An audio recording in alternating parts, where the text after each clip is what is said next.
Chante-moi au milieu des larmes un nouvel hymne funèbre sur les malheurs de Troie.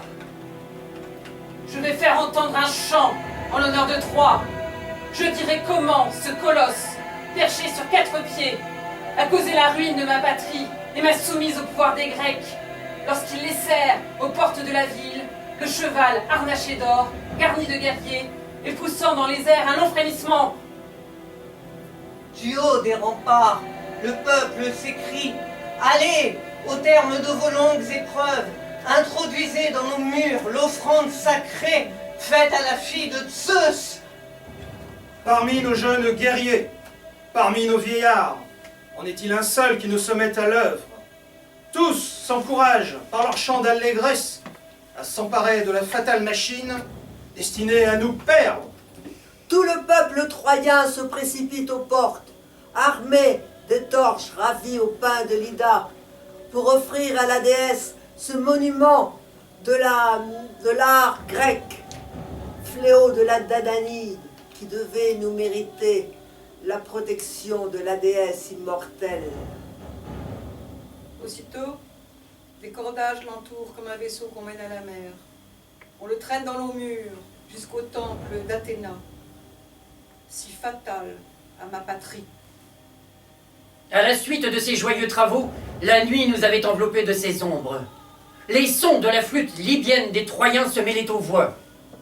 Et les jeunes vierges, frappant la terre en cadence, faisaient entendre leurs chants d'allégresse. Dans les maisons, les flambeaux répandaient leurs sombres lueurs pendant ces réjouissances. Et moi, au sein du foyer paternel, je célébrais par mes danses Artémis, fille de Zeus, habitante des montagnes. Tout à coup, une clameur homicide répandue à travers la ville remplit les demeures des Troyens. L'enfant timide s'attache de ses mains tremblantes à la robe de sa mère. Arès s'élance de la machine insidieuse, guidée par la divine Athéna. Les Troyens tombent égorgés au pied des autels. Dans l'intérieur des maisons, les jeunes guerriers immolés isolément. Voilà les exploits dont la Grèce triomphe et qui plongent notre patrie dans le deuil.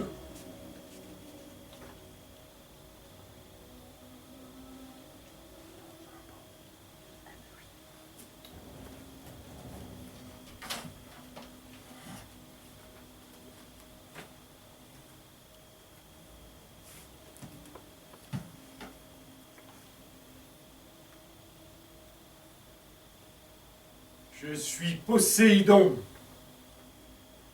Je sors des abîmes de la mer Égée, où le cœur des Néréides déploie avec grâce ses danses brillantes. En effet, depuis le jour où, dans les champs de Troie, Apollon et moi élevâmes de hautes murailles, construites avec un art savant, jamais mon cœur n'a cessé de penser à la ville de mes chers Troyens, qui n'est plus qu'un amas de ruines fumantes, renversées par la lance des Argiens. Le phocéen Épéus, habitant du Parnasse, dirigé par Athéna elle-même, a fabriqué un cheval aux flancs garnis de soldats armés. Il l'a introduit dans les murs, fléau dévastateur. Il restera dans la postérité le nom de ce cheval de bois, à cause des lances cachées qu'il contient. Les bois sacrés sont déserts. Les temples ruissellent de sang. Priam est tombé, mort, au pied de l'autel de Zeus. Les trésors et les dépouilles de la ville de Troie s'entassent sur les vaisseaux des Grecs. Vainqueurs de cette ville, ils attendent un vent favorable pour avoir, après 10 ans, la joie de revoir leurs enfants et leurs épouses. Le scamandre retentit des lamentations des captives, à qui le sort vient d'assigner un maître. Les unes sont échues aux Arcadiens, les autres aux Thessaliens, d'autres aux fils de Thésée, roi d'Athènes. Celles des Troyennes qui n'ont pas été tirées au sort sont dans cette tente, réservée aux chefs des armées. La fille de Tyndare, Hélène, est avec elle, et c'est avec justice qu'on la compte parmi les captives. Là, s'offre au regard de tous, l'infortunée Hécube, prosternée à l'entrée de la tente. Elle verse des larmes abondantes sur la perte de tout ce qui lui fut cher. Sa fille, Polyxène, vient d'être immolée sur le tombeau d'Achille. Priam n'est plus, ses enfants ne sont plus. Et celle dont Apollon respecta la virginité, Cassandre, qu'inspire un esprit prophétique, Agamemnon, au mépris du Dieu et dans une violence impie, la contraint de s'unir à lui dans une alliance clandestine. Adieu, ville jadis florissante. Adieu, superbe muraille. Si Athéna, fille de Zeus, n'eût voulu votre ruine, vous seriez encore debout. Dieu puissant, honoré dans l'Olympe, uni à mon père par une étroite parenté, puis-je t'adresser la parole en faisant taire notre ancienne inimitié? Tu le peux, Auguste Athéna. Les J'applaudis. entretiens entre parents sont un lien précieux pour unir les âmes. J'applaudis. J'applaudis à la modération de ta ressentiment. Le sujet dont je veux t'entretenir nous intéresse également, l'un et l'autre. Viens-tu m'annoncer quelques nouvelles résolutions de la part de Dieu et de quelque autre Dieu? Non! C'est de Troie qu'il s'agit. Je viens ici pour m'unir à ton pouvoir. Est-ce qu'enfin, déposant ta haine, tu cèdes à la pitié en voyant les flammes qui la consument? Réponds d'abord à ceci. Veux-tu associer tes projets aux miens afin que m'aider à accomplir mon œuvre? J'y consens. Mais je veux savoir d'abord si c'est dans l'intérêt des Grecs ou des Troyens que tu viens ici.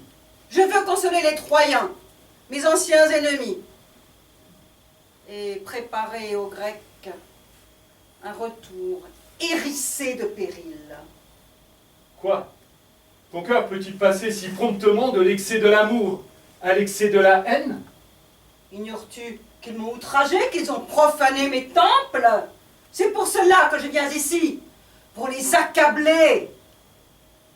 Pour ce qui dépend de moi, je ferai ce que tu voudras. Mais quel est ton dessein? Je veux leur préparer un retour funeste. Est-ce pendant qu'ils sont encore sur terre ou lorsqu'ils seront sur les flots?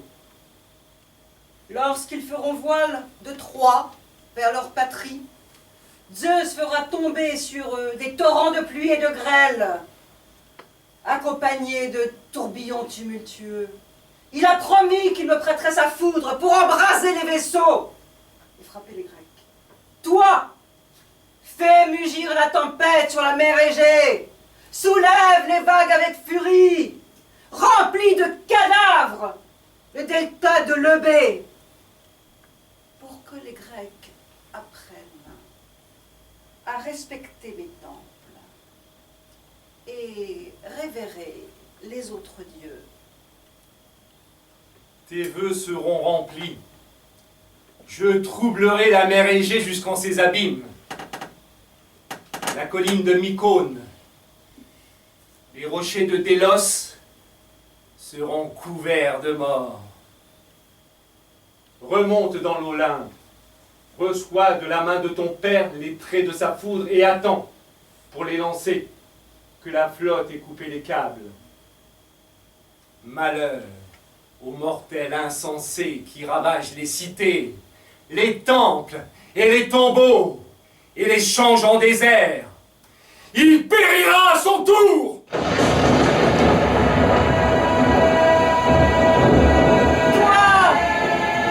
fais mugir la tempête sur la mer Égée. Soulève les vagues avec furie. Remplis de cadavres le dédain de lever pour que les Grecs à respecter les temps et révérer les autres dieux.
Infortuné, relève ta tête du sol où elle est prosternée. Nous ne sommes plus à Troie. Nous ne sommes plus reines de Troie. La fortune a changé. Il faut te soumettre. Livre-toi au courant. Livre-toi au souffle de la fortune. Que le vaisseau de la vie ne lutte pas contre l'orage quand il navigue au gré du sort. Hélas, hélas, qui a droit de gémir si ce n'est une infortunée qui voit périr sa patrie, ses enfants, son époux? Oh, gloire de mes ancêtres aujourd'hui anéantis, que tu étais peu de choses. Que faut-il taire? Que faut-il dire? Que faut-il déplorer? Infortuné, à quel état de souffrance réduit mon corps, la couche douloureuse sur laquelle reposent mes membres? Mon front froissé, mes flancs meurtris s'agitent et se retournent en vain pour trouver quelque situation plus supportable, renouvelant sans cesse mes tristes lamentations. Il y a aussi un charme pour les malheureux à faire retentir leurs plaintes. Oh, vaisseau rapide qui, sorti des beaux ports de la Grèce, aux accents d'une joie funeste, accompagné des sons perçants de la flûte et du chalumeau, avait traversé les flots pourprés de la mer, pour y attacher au rivage troyen les cordages, invention de l'Égypte, et pour réclamer l'odieuse épouse de Ménélas. C'est elle qui a fait périr Priam, le père de 50 enfants. C'est elle qui m'a précipité, moi, la malheureuse Écube, dans cet abîme d'infortune.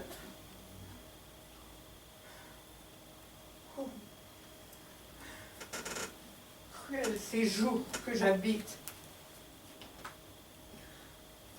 Je me tiens à l'entrée de la tente d'Agamemnon, esclave chargé d'années. On m'entraîne loin de mon antique demeure. épouses infortunées des guerriers troyens. Et vous, jeunes vierges contraintes à d'odieuses hymens, pleurons. Troie est en cendres.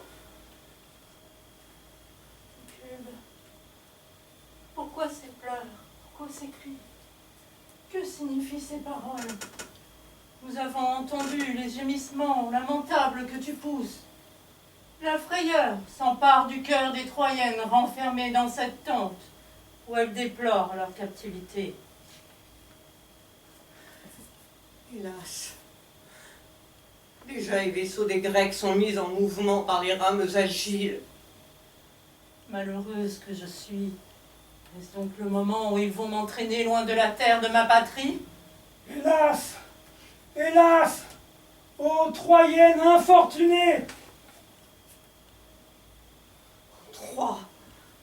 Troie. Fille infortunée, tu n'es plus. Malheureux ceux qui t'abandonnent, soit qu'ils vivent, soit qu'ils meurent. Je sors tremblante de la tente d'Agamemnon pour apprendre de toi, ô reine, si les Grecs ont résolu notre mort, ou si déjà leurs matelots s'empressent de mouvoir leurs rames. Oh, mes enfants, dans la douleur qui chasse le sommeil de mon âme, je suis venue en ces lieux saisie d'effroi. Est-ce qu'un messager grec est venu? De quel maître dois-je être l'esclave? Le sort en va décider. Qui, des Argiens ou des Phthiotes, ou quel habitant des parties insulaires m'entraînera loin de Troie? Hélas, hélas. Et moi, malheureuse, qui sera mon maître? Inutile fardeau de la terre. Cadavre animé. Vain fantôme. En quel lieu ma vieillesse languira-t-elle dans la servitude? Moi, la mère d'Hector, serais-je réduite à veiller une porte ou à soigner les enfants d'une autre, moi qui eus la gloire de régner sur Troie? Réservé à un sort plus pénible, je partagerai la couche d'un grec, où je puiserai l'eau à la fontaine Pyrène. Oh, puisse la célèbre et bienheureuse patrie de Thésée être le lieu de notre exil, et non l'odieux séjour d'Hélène, où je serai l'esclave de Ménélas, le destructeur de Troie. Mais voici le messager des Grecs, interprète de leurs ordres, qui s'avance à grands pas. Qu'a-t-il à nous annoncer? Sans doute nous sommes décemment esclaves de la terre des Doriens. Et Cube, toi qui m'as vu souvent venir à Troie en qualité de héros de l'armée grecque, je te suis bien connu. Et je viens, moi, Talthybius, t'apporter les ordres des généraux. Le sort a décidé de vous, si c'était là le sujet de vos craintes. Hélas. Hélas. Quelle ville de la Phthiotide, de la terre de Cadmus ou de la Thessalie devons-nous habiter? Chacune a un maître particulier. Vous n'êtes pas tout échus au même. Quel est donc le maître de chacune?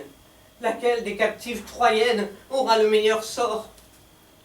Je puis te satisfaire, mais interroge-moi sur chacune à son tour et non sur toutes à la fois. Dis-moi à qui ma fille, la malheureuse Cassandre, est échue en partage. Agamemnon l'a reçue à part. Elle n'a pas été tirée au sort. Esclave de l'épouse lacédémonienne. Oh Dieu! Non, mais elle partagera secrètement la couche de son maître. Quoi? La Vierge d'Apollon, à qui le dieu aux cheveux d'or donna le privilège de vivre affranchie des lois de l'hymen? L'amour a blessé le cœur de ce guerrier pour la jeune prophétesse. Rejette, ô ma fille, ces clés sacrées et la sainte parure de tes couronnes. N'est-il pas glorieux pour elle d'entrer dans une couche royale?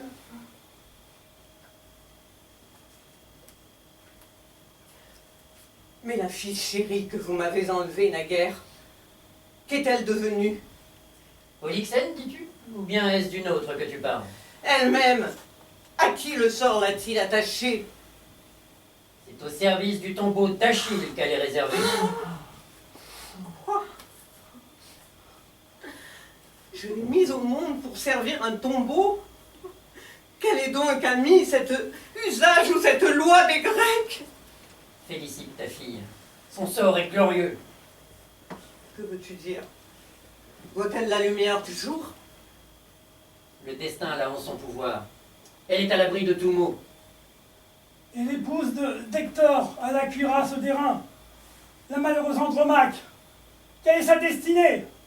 Le fils d'Achille l'a reçu aussi, sans la tirer au sort.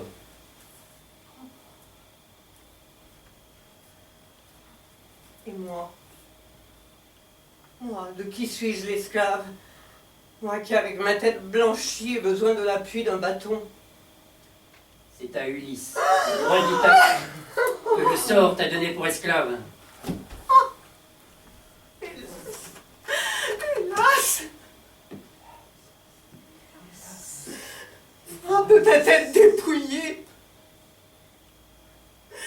Que tes ongles ensanglantés déchirent ton visage. Ah, malheur à moi, que le sort me fasse esclave d'un homme abominable, le plus fourbe des mortels, ennemi de la justice, violateur des lois, vipère, dont la langue perfide se plaît à affirmer tour à tour le pour et le contre, et à semer le trouble et la discorde. Troyenne, pleurez sur moi. C'en est fait. Je suis perdue. Je suis tombée sur la plus malheureuse de toutes les chances. Tu connais ton sort, Auguste. Mais qui est celui des Achéens ou des Hellènes qui va décider de ma destinée?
Allez, garde! Faites venir au plus tôt Cassandre en ces lieux pour que je la remette aux mains d'Agamemnon. Et qu'ensuite je conduise vers les autres les captifs qui leur sont échus. Et que vois-je? Que signifie l'éclat de ces torches qui brillent dans la tente? Les Troyennes désespérées, prêtes à partir pour Argos, voudraient-elles incendier leur asile? Et se dérober à la servitude en livrant leur corps aux flammes? Les âmes nées pour la liberté plient difficilement sous le joug de l'esclavage. Non, Tatibus, elles ne mettent pas le feu. Mais c'est ma fille, Cassandre, qui dans le transport de son délire s'avance vers nous à pas précipités. Faites place! Attention! Je porte la torche sacrée! Je l'agite. Voyez, j'éclaire ce temple de sa lumière! Ma mère, puisque vouée au deuil et aux larmes, tu déplores sans cesse la ruine de notre patrie et la mort de mon père. C'est à moi d'en faire briller l'éclat. Oh Hymen, oh Hyménée, répands la lumière, Hécate, comme c'est l'usage dans tes noces d'une vierge, et que tes pieds frappent la terre en cadence. Conduis le cœur, comme au temps des prospérités de nos pères. Notre cœur est sacré. Conduis-le, ô Apollon, célèbre-le en l'honneur de ta prêtresse, dans ton temple entouré de lauriers. Ô reine, que n'arrêtes-tu l'égarement de ta fille, de peur qu'elle ne se livre à ses danses légères à la vue de l'armée des Grecs? Oh Héphaïstos, tu éclaires de tes flambeaux les noces des mortels, mais elle est bien funeste, la torche que tu agites ici au sein du désespoir.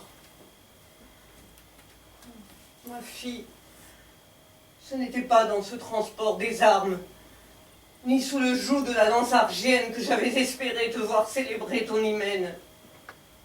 Ma mère, orne de ma tête victorieuse, et réjouis-toi de mon royal Hyménée. Conduis-moi toi-même à mon époux.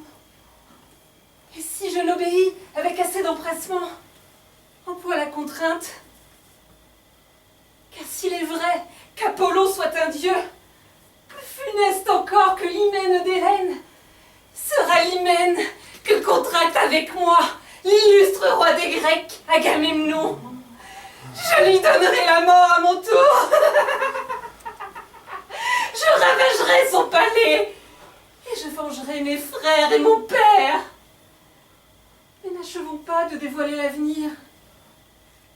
Je ne dirai pas la hache suspendue sur ma tête et sur une tête auguste. Les luttes parricides qui naîtront de mon hymen. Mais je montrerai le sort de Troie plus digne d'envie que celui des Grecs. Eux qui, pour la possession d'une seule femme, pour reprendre Hélène, ont fait périr des milliers de guerriers.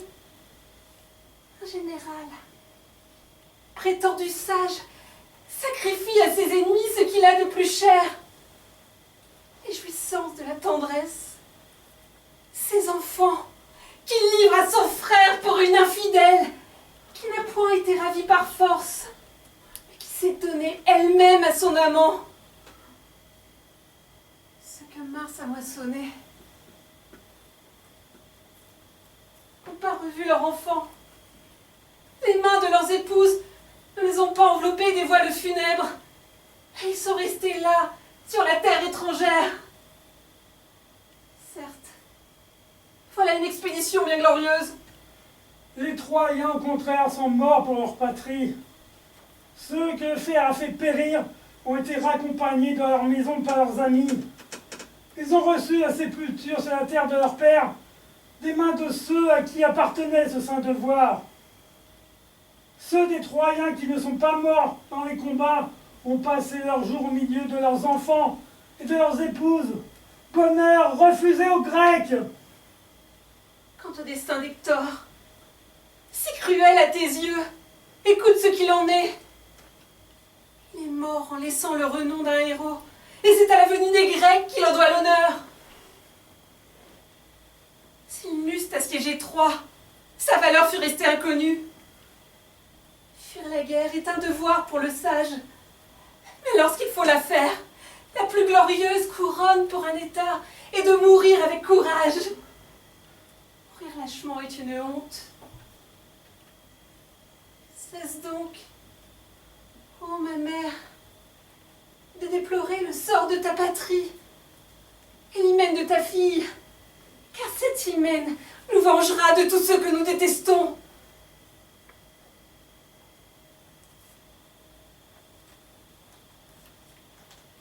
Si Apollon n'égarait ton esprit, tu n'aurais pas lancé impunément ces imprécations sinistres contre mes maîtres au moment de quitter cette terre. Mais je le vois, les mortels qu'on vénère et qu'on croit sages ne valent pas mieux que ceux qu'on dédaigne. Pour toi, dont la raison est troublée, tes outrages contre les Grecs et tes éloges des Troyens je les abandonne au vent. Mais suis-moi vers nos vaisseaux, belle épouse de notre général. Toi, Hécube, quand Ulysse voudra t'emmener, sois prête à le suivre. Tu seras la servante d'une femme vertueuse, comme le disent tous ceux qui sont venus à Troie. Voilà donc un étrange serviteur! Mais pourquoi donne-t-on le nom de héros à ces messagers des rois et des cités, également odieux à tous les mortels? Tu prétends que ma mère doit aller dans le palais d'Ulysse? Que devient donc l'oracle par lequel Apollon m'a révélé qu'elle doit mourir en ces lieux? Ce qu'il me reste à dire, ce ne sont point des outrages. Le malheureux Ulysse ne prévoit pas tous les maux. Les miens et ceux des Troyens lui sembleront doux en comparaison. Après 10 ans de travaux ajoutés à ceux qu'il a passés devant Troie, il reviendra seul dans sa patrie, s'il échappe aux dangereux détroits qui habitent la terrible Charybde, aux sauvages cyclopes qui se repaient de chair crue, à l'enchanteresse Circé qui change les hommes au pourceau, aux naufrages de la mer orageuse, aux fruits séduisants du lotos et aux bœufs sacrés du soleil, dont la chair mugissante le remplira d'effroi. Enfin, il descendra vivant parmi les morts et n'échappera au danger de la mer que pour voir sa maison en proie à 1000 calamités. Mais à quoi bon raconter les aventures d'Ulysse? Pars, que je m'unisse au plus tôt à mon époux. Tu auras une triste sépulture, digne de toi, enveloppée des ombres de la nuit et dérobée à la lumière du jour. Général des Grecs, qui te croit en si haute fortune. Et moi, encore sans vie, sera jeté dans les vallées qu'arrosent les torrents et restera couché près du tombeau nuptial. Et le corps de la déesse d'Apollon servira de pâture aux animaux sauvages.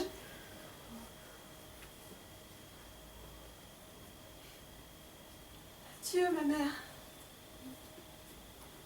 Arrête tes larmes. Arrête tes larmes. Je reviendrai parmi les morts victorieuses, après avoir détruit la maison des Atrides, auteur de notre ruine.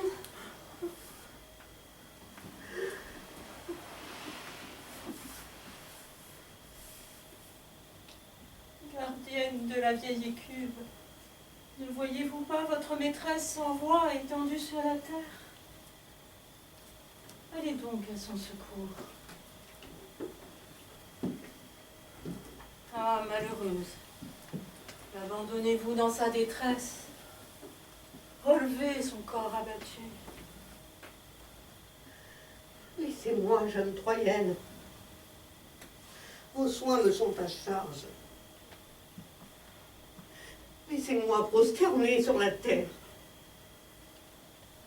C'est l'état qui convient aux maux que j'éprouve, à ceux que j'ai souffert et que je dois souffrir encore.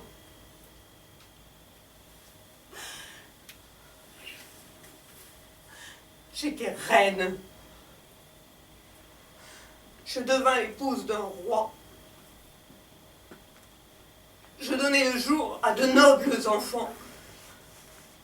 Non pas seulement de mérite vulgaire, mais les premiers des Troyens, et tels qu'aucune femme troyenne, grecque ou barbare, ne peut se glorifier d'en posséder de pareils. Je les ai vus périr sous la lance des Grecs, et j'ai coupé ma chevelure sur leur tombeau. Et Priam, leur père, ce n'est pas sur un récit étranger que je l'ai pleuré. Je l'ai vu, de mes yeux, égorgé au pied de l'autel domestique. Et avec lui, j'ai vu tomber son empire. Enfin, pour mettre un comble à mon malheur, je deviens dans ma vieillesse esclave des Grecs. Ils m'imposeront les services les plus humiliants pour mon grand âge. Moi, la mère d'Hector, on me chargera de veiller aux portes et de garder les clés, ou de faire cuire le pain. Réduit à coucher sur la terre mon corps épuisé, lui qui fut habitué à la couche royale, et à revêtir mes membres usés et lambeaux déchirés de la misère. Pourquoi me relever? Dans quelle espérance? Conduisez mes pieds, jadis délicats au temps de Troie, aujourd'hui esclaves. Conduisez-les sur la terre qui doit me servir de couche, vers la pierre où je dois reposer ma tête, pour que j'y tombe et que j'y meure, consumé par mes larmes. Et apprenez par mon exemple qu'avant la mort, nul ne mérite jamais le nom d'heureux.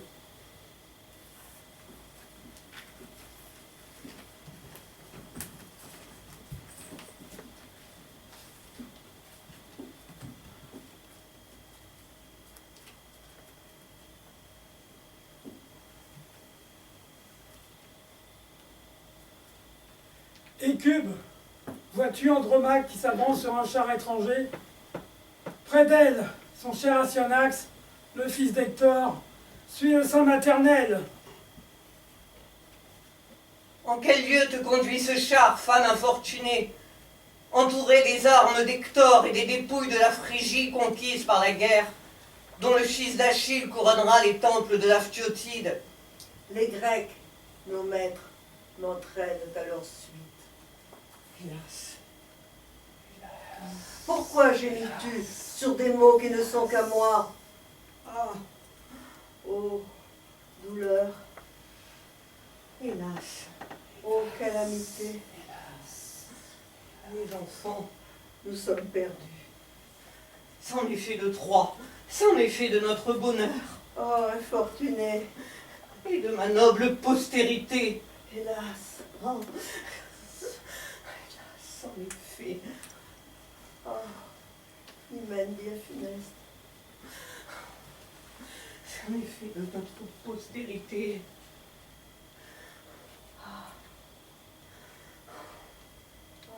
Hymen bien funeste.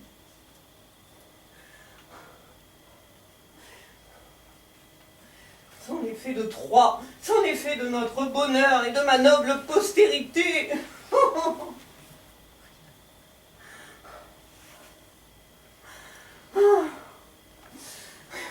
Fléau des Grecs, antique Priam, appelle-moi à toi dans les enfers. Accours, mon époux. Jusqu'au fond des enfers, tu invoques mon fils. Viens protéger ton épouse. Oh, mais appelle-moi à toi dans les enfers. Tels sont nos regrets. Telles sont les douleurs que nous éprouvons dans la ruine de notre patrie. La douleur s'ajoute à la douleur par l'effet du courroux des dieux.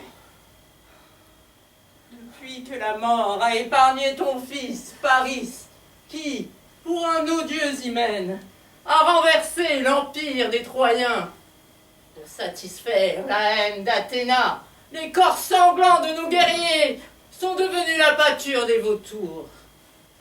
Et Troie a subi le joug de l'esclavage. Oh, ma mère, écoute de belles paroles que j'ai entendues et qui soulageront ta douleur. Ne pas naître équivaut à mourir, mais mourir vaut mieux que vivre misérable, car on oublie ces mots, on n'en a plus le sentiment. Mais celui qui fut heureux et qui tombe dans le malheur a le cœur en proie au regret de son bonheur passé. Polyxène est morte. C'est comme si elle n'eût pas vu le jour. Elle oublie tous ses maux. Mais moi, après avoir atteint le but et atteint le sommet de la prospérité, je suis retombée dans l'abîme de l'infortune.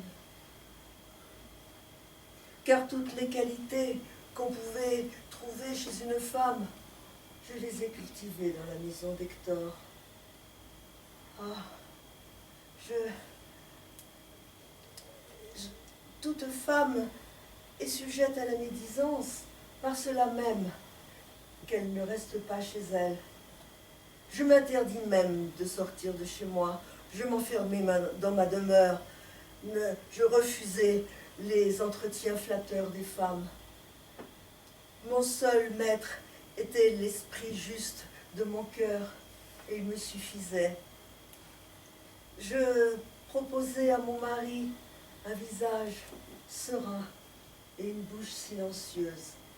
Et je savais à propos, quand il fallait lui céder la victoire ou l'emporter sur lui. Le renom de cette conduite a provoqué ma perte. Dès que je fus captive, le fils d'Achille voulut m'avoir comme épouse, et je serai esclave dans la maison des meurtriers de mon mari. Si j'ouvre mon cœur à la tendresse de mon nouveau mari, je paraîtrai infidèle au mâne du premier. Et si je lui témoigne de la haine, je serai odieuse à mes maîtres. Ah, la mort de Polyxène sur laquelle tu gémis, n'est-elle pas un malheur bien moindre que les miens? Car j'ai perdu même ce qui reste à tous les mortels, l'espérance. Et mon esprit ne s'abuse même pas de l'espoir d'un sort meilleur. Et c'est pourtant un bien déjà que d'y croire. Tes malheurs sont les nôtres, et en les déplorant, tu nous enseignes toute l'étendue de notre misère. Ah, ma fille, ma chère fille, laisse là les malheurs d'Hector. Tes larmes ne sauraient le sauver. Honore ton nouveau maître. Charme son cœur par le doux attrait de tes vertus. En agissant ainsi, tu feras la joie de tes amis. Et tu pourras élever le fils de mon fils pour être l'espoir de Troie, et pour qu'un jour ta postérité relève les murs de la ville. Je vois s'avancer le héros des Grecs. Quels nouveaux ordres apporte-t-il? Épouse d'Hector, le plus vaillant des Troyens, ne me prends pas en haine. C'est contre mon gré que je viens t'annoncer la résolution des Grecs et des Pélopides. Qu'est-ce donc que me prévient ce début sinistre? Je ne sais comment t'annoncer une chose si funeste. J'approuve ta retenue, mais dis-moi cette chose si funeste. Pour te dire le fait dans toute son horreur, on veut faire périr ton fils. Oh, grand Dieu, voilà quelque chose de bien plus horrible qu'un détestable hymen. L'éloquence d'Ulysse l'a emporté dans l'assemblée des Grecs. Hélas, hélas, il n'est point de terme au mot que je souffre. Il a montré le danger de laisser croître le fils d'un héros. Puisse-t-il obtenir un pareil arrêt pour ses propres fils? Il faut qu'Astyanax soit précipité du haut des tours de Troie. Cela doit s'accomplir. Montre ta sagesse en te résignant et en te soumettant sans résistance. Ne te flatte pas de pouvoir t'opposer à la volonté des Grecs. Songe à ta faiblesse. Sans époux, sans patrie. Tu es au pouvoir d'un maître et nous sommes plus forts qu'il ne faut pour réduire une femme. Évite donc un combat inégal. Ne tente rien d'indigne de toi et n'éveille point la haine. Garde-toi même de lancer des imprécations contre les Grecs. Car si tu irrites l'armée par tes menaces, on refusera à ton fils la sépulture et les lamentations funèbres. Si au contraire tu supportes tes maux en silence et avec courage, tu ne priveras pas son corps des derniers honneurs. Et toi-même, tu obtiendras des Grecs un traitement plus doux. mon fils, ô doux objet de ma tendresse, tu vas périr par une main ennemie. C'est la valeur de ton père qui te perd, elle qui fut le salut de tant d'autres. Sa vertu t'a mal servi. Ô hymen infortuné, couche nuptiale, lorsque j'entrai dans le palais d'Hector, devais-je croire, en lui donnant un fils, que j'offrais aux Grecs une victime, et non un maître à l'opulente Asie? Ô Grecs qui inventez des supplices dignes des barbares, pourquoi faites-vous périr cet enfant innocent? Prenez, emportez, précipitez mon fils, si tel est votre bon plaisir. Faites de ces chairs un horrible festin, puisque les dieux sont les auteurs de notre désastre, et que je ne pourrai pas arracher mon fils à la mort. Cachez mon corps misérable, plongez-le au fond de votre vaisseau. Oh. Heureux hospice pour un hymen de le souiller du sang de mon fils.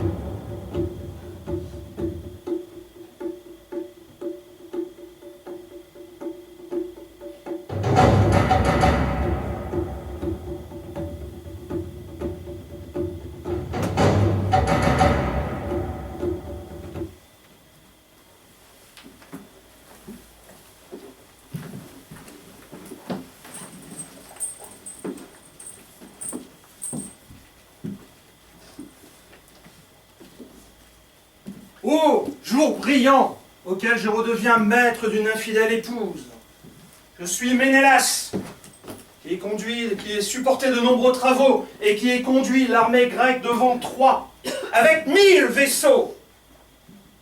Mais si j'ai marché contre Troie, ce n'est pas comme on le suppose pour l'amour d'une femme, mais pour punir l'hôte perfide qui m'avait ravi mon épouse. Les dieux ont secondé ma vengeance. Il a succombé avec sa patrie sous la lance des Grecs. Je viens chercher cette Lacédémonienne coupable, à qui je ne veux plus donner le nom d'épouse. On la ramenèrent avec moi, car elle est dans cette tente, enfermée avec les Troyennes captives. Ceux dont les fatigues guerrières, dont reconquises, me l'ont cédée pour la faire mourir, ou, à ma volonté, pour la ramener dans la terre d'Argos. Mais j'ai résolu, au lieu de faire périr Hélène dans Troie, de la ramener en Grèce, sur nos vaisseaux, et là, de la livrer au supplice, pour venger ceux de nos frères qui sont morts devant Troie. Allez, serviteurs fidèles, entrez dans cette tente, emmenez Hélène en ces lieux, traînée par les cheveux la perfide qui a tant fait verser de sang. Dès que les vents favorables s'élèveront, elle nous suivra dans la Grèce. Je t'approuve, Ménélas, si tu fais périr ton épouse. Mais fuis à sa vue de peur qu'elle ne te subjugue par l'amour. Elle séduit les yeux des hommes, elle ruine les cités, elle embrase les maisons, tant ses charmes sont puissants. J'ai appris à la connaître. Toi-même et tous ceux qui furent ses victimes, vous devez la connaître aussi. Ménélas, et voilà un début bien fait pour me frayer. Je me vois traîner avec violence hors de cette tente, par les mains de tes serviteurs. Quoique je sente que je te suis odieuse, cependant, je désire savoir quel arrêt les Grecs et toi, vous avez porté sur ma vie. On n'a point délibéré régulièrement sur ton sort, mais l'armée entière, qui a souffert à cause de toi, t'a livré à moi pour te faire périr. Mais ne puis-je au moins parler pour ma défense et prouver que si je meurs, c'est injustement. Je ne suis pas venu pour parler, mais pour te faire mourir. Écoute-la, Ménélas, avant qu'elle meure. Ne lui refuse pas cette grâce. Et laisse-moi le soin de lui répondre, car tu ne sais rien de sa conduite coupable à Troie. Le résultat de cet entretien sera son arrêt de mort. Elle ne pourra pas y échapper. Cette faveur est une perte de temps. Cependant, si elle veut parler, elle le peut. Qu'elle le sache bien. C'est à ta demande que je lui accorde, et non pour elle-même.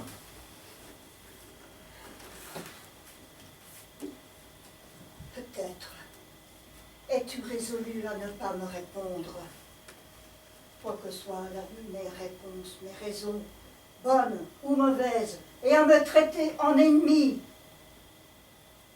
Mais les reproches que tu vas sans doute faire entendre contre moi, je les réfuterai en opposant nos griefs mutuels. Celle-ci d'abord a enfanté la cause de tous ces malheurs en enfantant Paris. Et en second lieu, le vieux Priam a causé la perte de Troie et la mienne en laissant vivre cet enfant. Ce Paris qu'un songe prophétique avait montré à sa mère comme un flambeau fatal qui devait embraser sa patrie. Mais, diras-tu, je ne me suis pas encore expliqué sur la question de mon départ clandestin de ton palais. Une déesse trop puissante accompagnait celui qui fut mon mauvais génie, ce Paris, ce Troyen, à qui tu livreras ton palais en quittant Sparte pour aller dans l'île de Crète. Mais ce n'est pas toi, c'est moi-même que j'interrogerai sur ce qui en résulta. Mais quel sentiment put me porter à abandonner ainsi ma patrie et ma famille et pour suivre un étranger? Mais prends-toi à la déesse et sois plus puissant que Zeus. Il est le maître des autres divinités, mais il est l'esclave d'Aphrodite. J'ai donc droit à l'indulgence. C'est de là que tu pouvais tirer un grief spécieux contre moi. Et lorsque Paris fut enseveli dans le sein de la terre et que sa mort eut dissous l'hymen formé par une déesse, je devais quitter sa maison et me réfugier dans le camp des Grecs. Je me suis empressé de le faire et j'en prends à témoin les gardiens des portes et les sentinelles placées sur les remparts qui souvent m'ont surprise à jeter une corde du haut des murs pour laisser glisser mon corps jusqu'à terre. Mais un nouveau mari me ravit de force et m'épousa malgré les Troyens. Ma mort pourrait-elle encore être juste? Pourrais-tu, oh, mon époux, me condamner justement? Celui-ci m'épouse malgré moi, et quant à ma fuite de Sparte, au lieu d'obtenir le prix de la beauté, j'ai été livré à un triste esclavage. Si tu prétends vaincre les dieux, ton désir est insensé. Reine, défends tes fils et ta patrie. Confonds sa perfide éloquence, car elle parle bien tout en faisant le mal, et c'est un art funeste. C'est la cause des déesses même que j'entreprends de défendre, en prouvant la fausseté de ses paroles. Car qui pouvait inspirer à Héra cette ardeur de paraître belle? Ambitionnait-elle un époux plus grand que Zeus? Athéna recherchait-elle quelque époux parmi les dieux? Elle qui, fuyant l'hymen, n'a demandé à son père qu'une éternelle virginité. N'accuse pas les déesses de folie Pour parer tes vices, tu ne persuaderas pas les sages. Tu as dit qu'Aphrodite, assertion bien ridicule, accompagna mon fils dans la maison de Ménélas. N'aurait-elle pas pu, en restant tranquille dans le ciel, te transporter jusqu'à Troie? Mon fils était d'une rare beauté, et à sa vue, ton cœur s'est personnifié en Aphrodite. Les passions impudiques des mortels sont en effet l'Aphrodite qu'ils adorent, et ce n'est pas sans raison que le nom de la déesse ressemble au nom de l'ardeur amoureuse. Dès que Paris s'offrit à ta vue, le délire s'empara de ton âme. Dans Argos, ta vie se bornait à de maudiques ressources. Et tu te flattais en renonçant à Sparte, que la capitale de la Phrygie, où l'or coulait à flot, fournira tes dépenses. Le palais de Ménélas ne suffisait plus à ton goût effréné du luxe et des plaisirs. Mais non, dis-tu, c'est mon fils qui t'enleva de force. Quel Spartiate a été témoin de ta résistance? Tes cris invoquèrent-ils le secours de Castor et Pollux, tes frères qui n'habitaient pas alors le séjour des dieux? Arrivé à Troie, où les Grecs suivirent bientôt tes pas quand la guerre fut engagée, si l'on t'annonçait quelque succès de Ménélas, tu le vantais aussitôt, et mon fils s'affligeait de cette rivalité redoutable pour ton amour. Mais si les Troyens étaient heureux, cet époux n'était plus rien à tes yeux. Tes vœux suivaient la fortune, ton cœur était pour elle, et non pour la vertu. Et maintenant tu parles de te dérober avec des cordes, en te laissant glisser du haut de ces murs où tu restais malgré toi. Mais quand te surprit-on à aiguiser le poignard, ou à suspendre le lacet fatal? C'est ce qu'aurait fait une femme généreuse, qui eût regretté son époux. Combien de fois ne t'ai-je pas adressé ces conseils? Pars, ma fille, laisse mon fils contracter d'autres alliances. Je t'aiderai à gagner furtivement le vaisseau des Grecs. Fais cesser la guerre entre eux et nous. Mais ces avis te semblaient amers. Tu régnais avec hauteur dans le palais de Paris, et tu voulais être adoré par les barbares. Voilà ce qui était grand à tes yeux. Et après cela, tu oses encore te parer, et tu respires le même air que ton époux. Ô femme abominable, qui devrait bien plutôt paraître humble et tremblante, couverte de vêtements déchirés, la tête scalpée à la manière des Scythes, et racheter tes fautes à force de modestie, au lieu de les aggraver par ton impudence. Ménélas, pour en venir à la conclusion de mon discours, honore cette terre comme il est digne de toi, en la faisant périr, et établis une loi commune à toutes les femmes, la mort pour celle qui trahit son époux. Ménélas, montre-toi digne de tes ancêtres et de ta maison, en punissant ton épouse coupable, et en te justifiant de ta mollesse efféminée que te reprochent les Grecs. Face à tes ennemis, montre-toi homme de cœur. Ta pensée est aussi la mienne. Oui, c'est volontairement qu'elle a quitté mon palais pour le lit d'un étranger, et le nom d'Aphrodite ne vient dans sa bouche que pour pallier sa faute. Va trouver les bourreaux qui doivent te lapider, que ta mort expie les longues souffrances des Grecs, et apprends à ne plus m'outrager. Ménélas, Ménélas, j'embrasse tes genoux. Ne m'impute point des mots qui sont l'ouvrage des dieux. Ne me tue pas. Pardonne-moi. Ne trahis pas les amis qui furent ses victimes. C'est pour eux, c'est pour mes fils que je t'implore. Cesse, Hécube, je ne l'écoute plus. J'ordonne à mes serviteurs de la porter sur le vaisseau qui doit la conduire en Grèce. Maintenant, qu'elle ne monte pas sur le même vaisseau que toi. Quoi donc, est-elle plus pesante qu'auparavant? Il n'est point d'amant qui n'aime toujours. L'amour dépend du caractère de ceux qu'on aime. Mais je suivrai tes conseils, elle ne montera pas sur le même vaisseau que moi. Ton avis est bon. Arrivée à Argos, elle périra d'une mort misérable, telle qu'elle le mérite. Et son exemple instruira les autres femmes à respecter la vertu. La chose n'est pas facile. Cependant, la mort de celle-ci frappera de terreur leur impudicité, lors même qu'elle serait pire.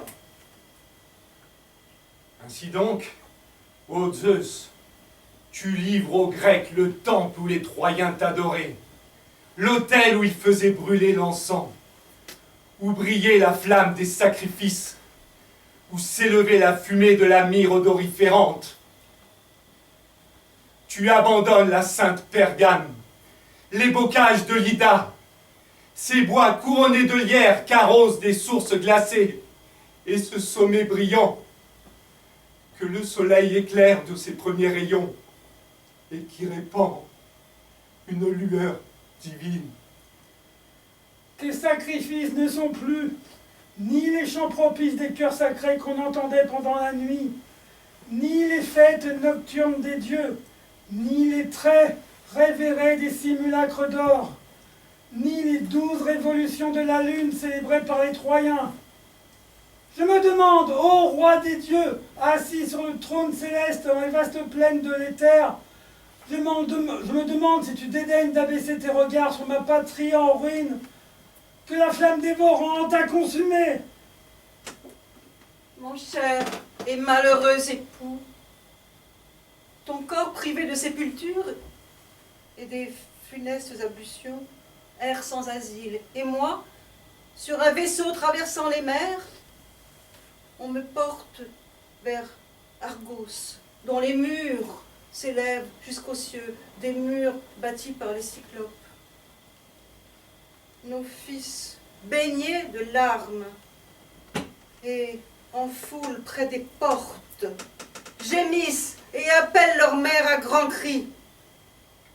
Les Grecs vont m'éloigner de toi, vont te porter hors de ma vue, m'emmener jusqu'à l'île privée de Salamine, ou dans l'isthme que dominent les deux mers et que gardent les portes de la terre de Pélops. Quand le navire de Ménélas sera au milieu des flots, puisse la foudre sacrée de Zeus tomber sur ce fatal vaisseau qui m'arrache, désolé, à Troie, ma patrie, pour me porter en Grèce, où je dois être esclave. Il porte aussi les miroirs d'or, délices des jeunes filles, inutile attirail qui suit la fille de Zeus. Puisse-t-il ne jamais revoir la terre de la Cédémone, ni ses foyers domestiques, ni la ville de Pitane, ni les portes d'airain du temple d'Athéna, celui dont le funeste hymen a répandu le déshonneur sur la Grèce et la ruine sur les bords du Simoï. Hélas, hélas, à nos désastres succèdent toujours de nouveaux désastres. Épouse infortunée des Troyens, voyez le corps d'Astyanax que les Grecs viennent de précipiter du haut des murs.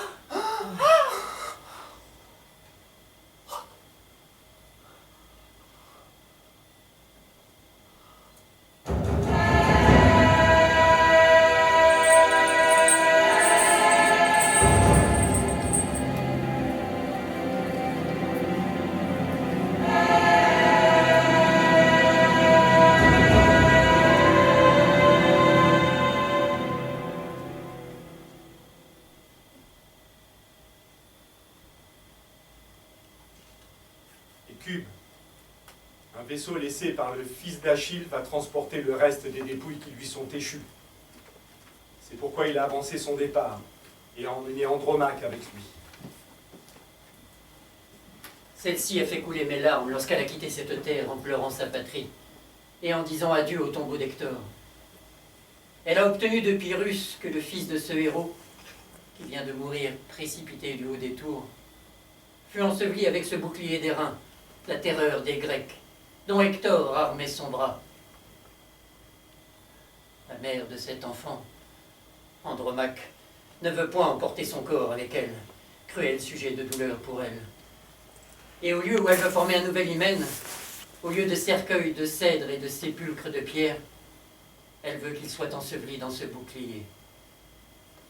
Elle m'a chargé de remettre son corps entre tes mains, pour que tu le couvres de voile et de bonheur, autant que tu en as le pouvoir dans ta présente fortune, car elle s'en va.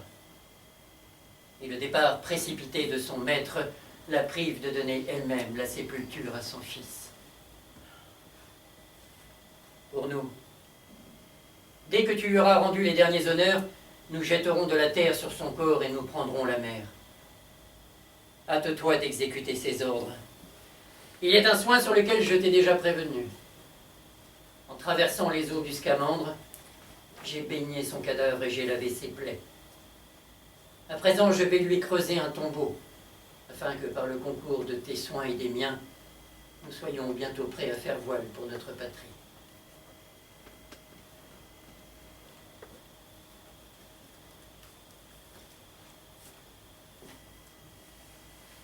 Posé à terre le bouclier d'Hector. Triste spectacle. Bien cruel pour une mère. Ô vous, dont les armes ont plus de vigueur que les âmes, pourquoi la peur d'un enfant vous a-t-elle fait commettre ce nouveau meurtre? Avez-vous craint qu'il ne relevât un jour 3 de ses ruines? Vous étiez donc bien peu de choses, si, après que nous avons succombé, malgré la vaillance d'Hector et les nombreux guerriers qui l'entouraient, maintenant que Troie est prise et détruite, vous craignez un si faible enfant? Je ne puis approuver celui qui ne soumet pas ses craintes à l'épreuve de la raison.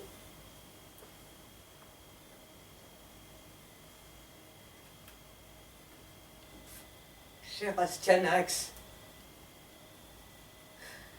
que ta mort est malheureuse.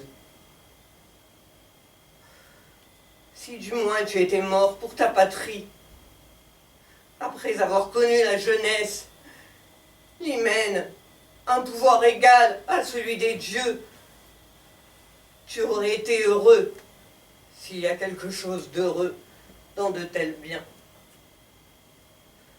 Tu les as vus sans les connaître, mon enfant, et tu n'as pas joui de ceux qui étaient à ta portée. Infortuné. Combien les murs de notre ville, ouvrage d'Apollon, ont défiguré ta tête charmante et cette chevelure qui reçut tant de fois les soins et les baisers d'une mère.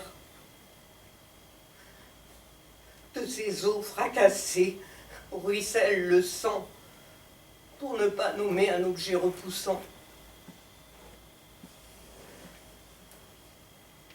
Oh, main, dont les mouvements me retraçaient la douce image de son père, je vous vois brisé dans toutes les articulations. Bouche chérie, qui me charmait par tes doux propos, qu'es-tu devenue? Tu m'abusais lorsqu'attaché à ma robe, tu t'écriais « Ô ma mère, je couperai sur ta tombe toutes les boucles de ma chevelure, et j'y conduirai les jeunes gens de mon âge pour t'adresser de tendres adieux. » Hélas, c'est moi qui pleure, qui te pleure dans ton tendre âge. Moi, courbé sous les ans, sans famille, sans patrie, c'est à moi de te rendre les derniers et tristes devoirs. Oh, tant de caresses, tant de soins, tant de nuits d'inquiétude, à jamais perdues. Quelles paroles, gravera le poète sur ton tombeau. L'enfant qui périt ici a péri par la main des Grecs qui le craignaient. Inscription déshonorante pour la Grèce. Jeune enfant, tu perds l'héritage de tes pères, mais du moins le bouclier d'Hector sera ta sépulture. Bouclier qui, pendant les combats, couvrait le corps de ce héros. Tu as perdu ton brave défenseur. Je vois autour de cet anneau l'empreinte de son bras chéri. Je vois les traces de la sueur qui ruisselait de son front généreux lorsque, dans ses glorieux travaux, il t'approchait de son visage.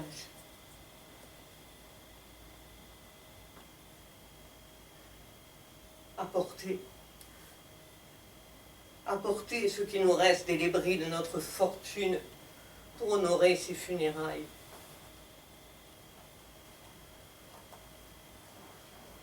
Le sort ne me permet pas de parer magnifiquement ta tombe.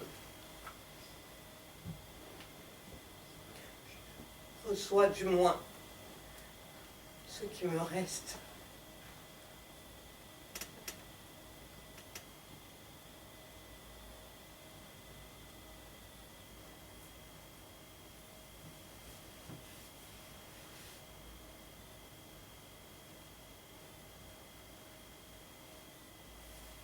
Insensé le mortel, qui compte sur une prospérité durable et se livre à la joie. Tel qu'un homme en délire, la fortune inconstante se plaît au caprice. Nul ne conserve toujours ses faveurs. Ô épouse infortunée, qui fondait sur cet enfant de brillante espérance d'avenir. Ô jeune enfant réputé heureux pour ton illustre naissance, tu es tombé victime d'une mort cruelle.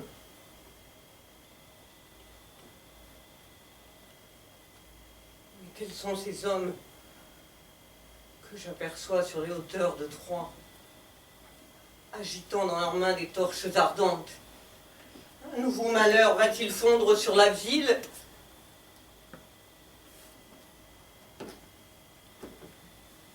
Chef des cohortes, rassemblés pour embraser la ville de Priam, ne conservez plus dans vos mains la flamme inactive.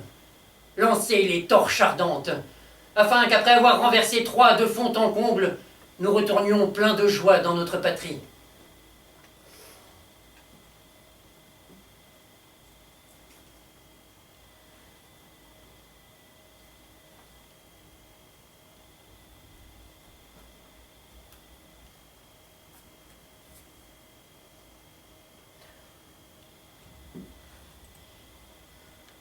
Voilà donc enfin, au dernier terme de mes douleurs.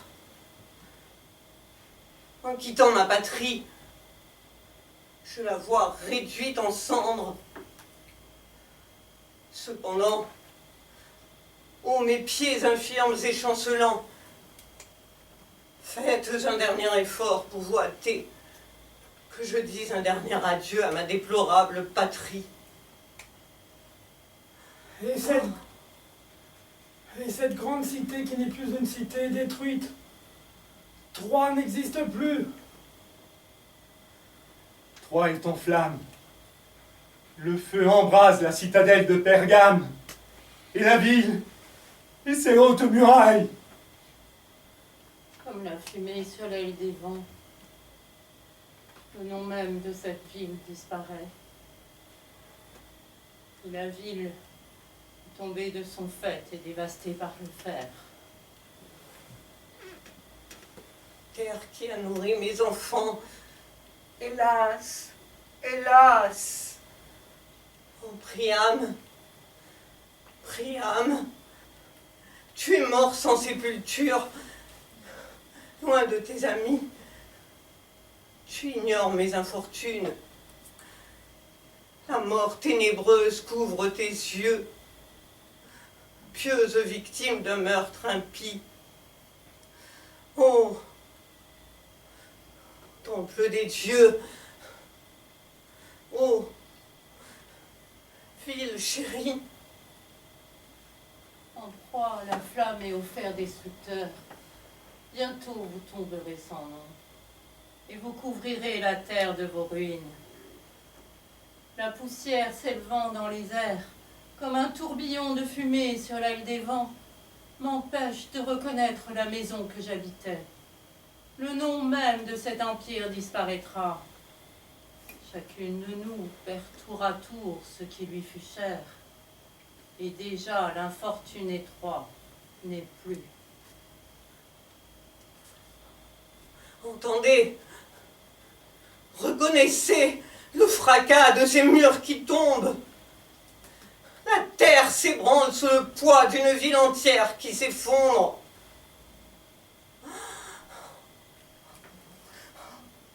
Tout mon corps frissonne. Guidez mes pas tremblants.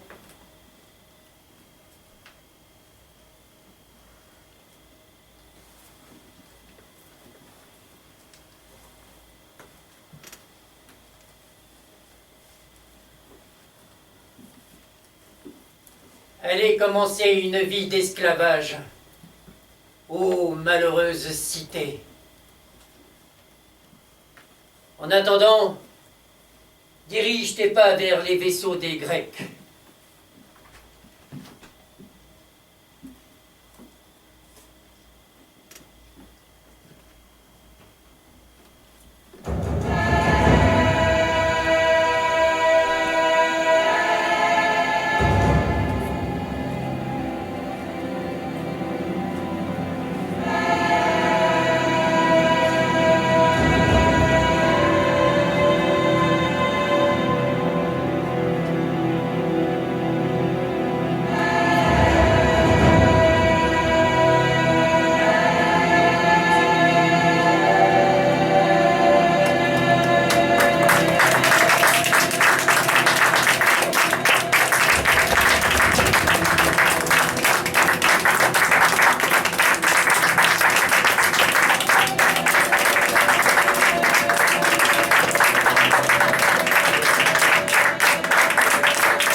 De ce spectacle, Karim Kadi. Et à la régie, Jean-Charles.